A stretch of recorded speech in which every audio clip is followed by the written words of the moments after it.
জীবনে অনেকবারই সাবুর খিচুড়ি ট্রাই করেছি, প্রত্যেকবারই ধেরিয়েছি, কিন্তু আজকে আবার অনেক দিন পরে বানানোর সাহস করে উঠলাম। প্রত্যেক সোমবারই এই সাবু ভাজা খেতে খেতে না মুখটাও নষ্ট হয়ে গেছে। তো সেই জন্য আজকে কি মনে হলো যে একটুখানি সাবুর খিচুড়ি বানাবো, তাও আবার আদা আর ঘি টি দিয়ে একটু জুত করেই বানাবো। তো সকালবেলাতে মাকে ফোন করেছিলাম, জিজ্ঞেস করেছিলাম যে কীরম কীরম করে হয়। মানে ওই প্রত্যেকবারই আমি জিজ্ঞেস করি, করে নিয়ে তারপরে বানাই, কিন্তু সেই একই অবস্থা হয়ে যায়। তবে হ্যাঁ, আজকেরটা একটু মানে বেটার হয়েছিল। আসলে ওই যে এক্সপিরিয়েন্স, জীবনের সব কিছুরই একটা এক্সপিরিয়েন্সের দরকার হয়। হ্যাঁ, তো এখন তো মোটামুটি সব রকম রান্নাই মানে চেষ্টা করি আর কি, আর খেতেও মানে মোটামুটি খারাপ হয় না। তো আজকে একটু মশলাপাতির ভাগটা বেশিই দিয়েছি, কারণ এটা শুধুমাত্র আমি খাবো। বাড়ির সবারই মোটামুটি রান্না হয়ে গিয়ে খাওয়া খেতেও বসে গেছে। কালকের চিকেন ছিল, তো চিকেন আর একটুখানি ভেজ ডাল করেছিলাম ওদের জন্য, আর পেঁয়াজকলি ভেজে দিয়েছিলাম, আর আমার জন্য এটা আলাদা করে হচ্ছে। তো যেহেতু সোমবার আমি করি, প্রত্যেক সোমবারই আমি বাবার উপোস করি, তো সেই জন্য এই দিনকে না আমি একদমই ভাতটা খাই না। আর প্রথমেই বললাম প্রত্যেক সোমবারই আর কি ওই সবজি দিয়ে সাবু ভাজা খেতে খেতে মুখটা পচে গেছে। তো আজকে ভাবলাম যে একটু সাবু খিচুড়ি বানানো যাক। যদিও আমি ভালোভাবে বানাতে পারি না, তাও ঠিক আছে, চলবে। হ্যাঁ, মায়ের মতন বানাতে একদমই পারি না। আর আমার শ্বশুরবাড়িতে আমার শাশুড়ি মা সাবু খিচুড়িটাকে দু চোখে দেখতে পারে না। ওই একটা আঠালো আঠালো ভাব হয়ে যায়, তো একটা লোত লোত ভাব হয়ে যায়, কেমন একটা সাবুটা ওই জলে পড়ার পরে। তো সেই জন্য আর কি ঘেন্না পায়। তো সবার খাওয়া দাওয়া তো সমান নয়। তাও আমি একটুখানি টেস্ট করার জন্য দিয়েছিলাম, অল্প একটু খেয়েছিল, খেয়ে বলেছিল আর খাবো না, তুই খা। তো ঠিক আছে, এরপরে আমি আর কি বেশি করে ভালো করে ঘি দিয়ে দিলাম। ঘিয়ে কার্পণ্যতা আমি একদমই করি না। আর আজকেরটা না একদম ঝাল, মিষ্টি আর ঘি সব কিছুর ব্যালেন্সটা এত সুন্দর হয়েছিল, একদম ফাটাফাটি হয়ে গেছিলো। হ্যাঁ, আর একটুখানি পাতলা হলে পরে ভালো হতো। তো ঠিক আছে, চলবে। মানে এইটাই যে আমি নামাতে পেরেছি, এইটাই অনেক। এর আগে একবার করেছিলাম যা, সেখানে কোথায় সাবু আর কোথায় ডাল কাউকেই খুঁজে পাওয়া যায়নি। ও, হ্যালো এভরিওয়ান, গুড আফটারনুন। এখন বেলা 1:30 বাজে। মিস্টার দাসের আজকে 2:10টার ডিউটি, ও ডিউটির জন্য বেরিয়ে গেল। আর আজকে সকাল থেকে না ব্লগ শুরু করতে পারিনি। তার কারণ হচ্ছে সকালবেলা ঘুম থেকেই উঠিনি। অলিরানির আজকে স্কুল কামাই হয়েছে, কারণ ওয়েদারটা খুব খারাপ ছিল, খুবই। আমি 5:30 5:45টার সময় উঠেছি। উঠে কালকে যেরকম ওয়েদার ছিল তার থেকেও জঘন্য, যেন সেই ওষটা না মাথার মধ্যে পড়ছে। ছাদে এসে আমি দেখলাম, তো আমি বললাম যে না থাক। আর এমনিতেও কালকে বালি টালি ঘেটেছে, ঘেটে রাতের দিকেও বলছিল গলা ব্যথা করছে।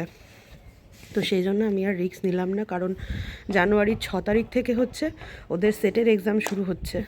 পরের মাসেই ফেব্রুয়ারির 12 তারিখ থেকে হচ্ছে, 12 না 13 এরকম হবে, অ্যানুয়াল শুরু হয়ে যাবে। আমি আর রিস্ক নিতে পারবো না, কারণ এই ঠান্ডা যদি একবার লাগলো তাহলে শুভশ্রী দাসকে আর দেখতে হবে না। তো এই হচ্ছে ব্যাপার। যাই হোক, আজকে তো সোমবার, সবারই খাওয়া দাওয়া হয়ে গেছে। মা অলিরানি খেয়ে শুয়ে পড়লো। আর আজকে সকালবেলাতে একটু ম্যাগি বানানো হয়েছিল। পুজো টুজো দিয়ে উঠে না ম্যাগি খেয়েছিলাম, তো তারপরে আর ইচ্ছেই করছিল না যে কিছু খেতে। তো এখন আবার একটুখানি খিদে খিদে পাচ্ছে। এখন ঘড়িতে 1:45 বাজে। তো আমি আমার জন্য একটুখানি সাবুর খিচুড়ি বানালাম। আজ তো সোমবার, আর প্রত্যেক দিন এই সাবু ভাজা খেতে খেতে না মুখে চড়া পড়ে গেছে। যে কোনো জিনিসই মানে একঘেয়ে ভাল লাগে না। প্রত্যেক সপ্তাহে সাবু ভাজা, সবজি দিয়ে সাবু ভাজা, তো সেই আর কি।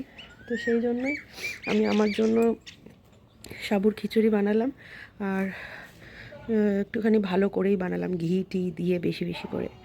তো এটা এখন খাবো, খেয়ে তারপরে কালকের ভিডিওর এডিটিংয়ে বসবো, কারণ কালকে রাত্রেবেলাতে আর এনার্জি দিচ্ছিল না, প্রচণ্ড টায়ার্ড ছিলাম, প্রচণ্ড। মানে বছরেই একবারই মনে হয় এরকম জলেদির প্রোগ্রামে গিয়ে ধিরিং ধারিং করে লাফালাফি করি।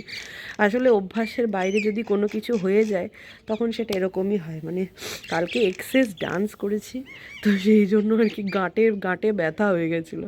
তো ওই জন্য আর কালকে রাত্রে আর এডিটিং করা হয়নি। তো এখন এটা খাবো, খেয়েই রোদে বসেই এডিট করবো। আজকে সকালের দিকে ওয়েদার যেরমই থাকুক না কেন, এখন বেলা 10টা 11টার পরের থেকে একটু রোদ উঠেছে, মোটামুটি জামা কাপড় শুকোনোর মতন। 3 তলায় দিলে পারে তাও একটু শুকোয়, আর দোতলায় দিলে তো দোতলায় তো 10:30টার পরে আর রোদই থাকে না। আজ আমি শ্যাম্পু করেছি, তো চুলটাও শুকোবে।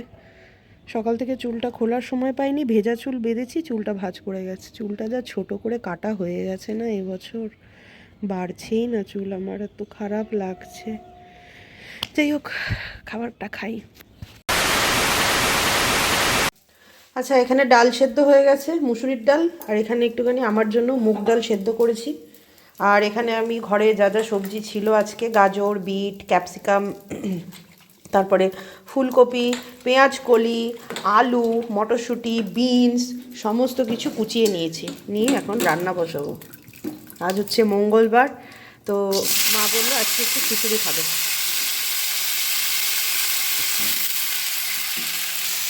আসলে কালকে আমি খিচুড়ি খেয়েছি, এটা মা দেখেছে, দেখে মা বলছে যে তাহলে আমাদেরও একদিন খিচুড়ি কর এই শীতের মধ্যে, শীতের সবজি টবজি দিয়ে। তো আমি বলেছিলাম যে মূলোটা নিয়ে আসি, তো কাল বাদে পরশুই তো বাজারে যাব, তো তখন করবো একদিনকে। বললো না আজকেই কর। কাজে আবার কি নিরামিষের মধ্যে কি রান্না হবে, রোজ রোজ এক ডাল ভাত চচ্চড়ি আর ভালো লাগছে না। ফুলকপির তরকারি নইলে ফুলকপি ভাজা, ডাল এইসবই হচ্ছে ডেলিকা ডেলি। তো সেই হচ্ছে ব্যাপার। তো সেই জন্যই আর কি, আর কালকের ব্লগটা আমি এখন সেই জন্যই আর কি খিচুড়ি বসাচ্ছি। ডাল সেদ্ধ হয়ে গেছে। আর কালকের ব্লগটা আমি অর্ধেক করতে করতে তারপরে সন্ধ্যেবেলাতে সেরকম কিছু ছিলও না, আর অলিকে পড়ানোর ছিল। 2 দিন ধরে অলি পড়েনি, একদমই পড়েনি, আর পিকনিকের দিনকেও পড়েনি। পিকনিকের দিন বাড়িতে এসে এতটাই টায়ার্ড হয়ে গেছিলো যে ওকে আর পড়ানো সম্ভব হয়নি। ও টায়ার্ড হয়ে গেছে, আমিও টায়ার্ড হয়ে গেছিলাম। তো আর কালকে একটুখানি ভালো করে পড়ালাম, কারণ সেটের এক্সাম রয়েছে বললামই কালকে, জানুয়ারির 6 তারিখ থেকে। তো সেই জন্যই আর কি ওকে গোটা সন্ধ্যেটাই পড়িয়ে রাতের বেলাতে আর কি খাওয়া দাওয়া করে শুয়ে পড়েছিলাম তাড়াতাড়ি। তো সেরকম কোনো কন্টেন্ট ছিল না বলে আর কালকে আর সেরকম ব্লগের প্রতি মন দেওয়া হয়নি। তো আজকে নতুন দিন, নতুনভাবে শুরু করলাম। দেখা যাক আজকে আবার দিনটা কীরকম যায়। অলিরানি স্কুল গেছে, ও ঢুকে যাবে একটু পরেই, আর ঘন্টা দেড়েকের ব্যাপার এখন, তারপরেই ঢুকে যাবে। তারপরে থেকে কাল থেকে আর অলিকে স্কুল পাঠাবো না, কারণ কালকে ওদের ক্রিসমাসের সেলিব্রেশন রয়েছে, পরশু দিনকে ছুটি, আবার 26 তারিখে স্কুল আছে। তো প্রত্যেক বছর ওদের ফাউন্ডার ডে হয় না, তো সেই জন্য মানে অ্যানুয়াল প্রোগ্রামটা হয় ওদের এই টাইমেই হয়, 27-28 তারিখ করে হয়। তো সেই জন্য আমি আর পাঠাবো না, শুক্রবার স্কুল হবে ঠিকই, তো তারপরে মানে ফাউন্ডার ডে হয়ে গিয়ে পরের সোমবার থেকে ছুটিটা পড়বে। আর আমাদের এখানে সব স্কুলে ছুটি পড়ে গেছে জানেন, শুধু একমাত্র অলিদের স্কুলই চলছে এখন অবধি। ওদিকে খিচুড়ি হচ্ছে, আর এদিকে আমি আমার ব্রেকফাস্টটা করে নিই। আজকে সুজি করেছিলাম সকালে, সেটাই বসে। কফি হবে? কফি না, চা। চা হবে, লেমন টি হবে, কফিটা একটু শেষ হয়ে গেছে। শেষ হয়ে গেছে? আচ্ছা, 2টো চা দেবেন। আরে কফি। বেন্টোগুলোর কীরকম দাম আছে? বেন্টোগুলো আপনার সবসময় থাকে? হ্যাঁ, সবসময় বেন্টো থাকে? তো বললেন না।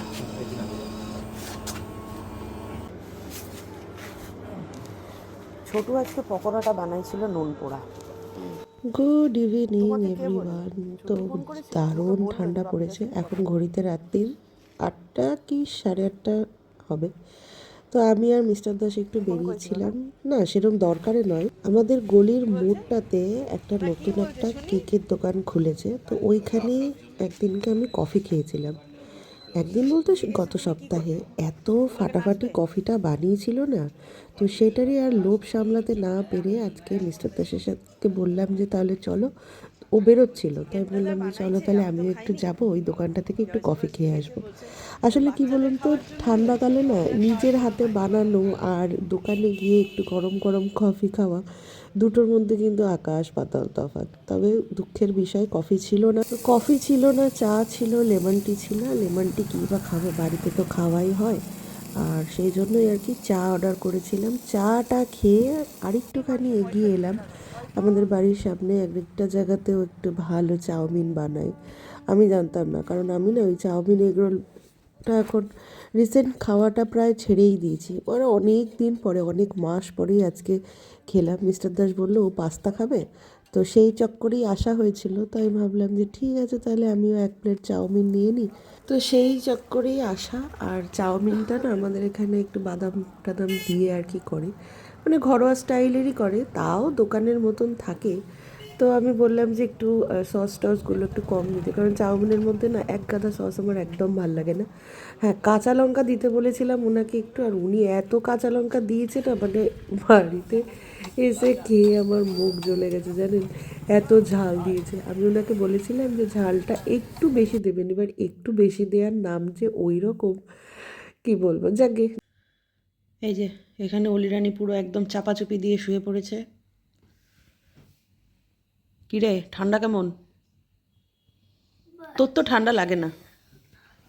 লাগে তোর ঠান্ডা? লাগে না তো? দেখ পড়ে গেল। লাগে না তোর ঠান্ডা? তাহলে এটা এরম করে চাপা দেওয়া শুয়ে কি আছে, এরমভাবে থাক। তো তো ঠান্ডা লাগে না। শীতের রাত্রে না যত তাড়াতাড়ি শুয়ে পড়া যায় তত তাড়াতাড়ি মঙ্গল। যাই হোক, রাতের খাওয়া দাওয়া সেরে আমি চলে এসেছি ওপরে, আর একদম টেনে আজকে চুল বেঁধেছি। আজকে একটাই বেঁধেছি, এতদিন পরে আমি দেখছি যে আমার একটা চুল বাঁধা যাচ্ছে আর কি।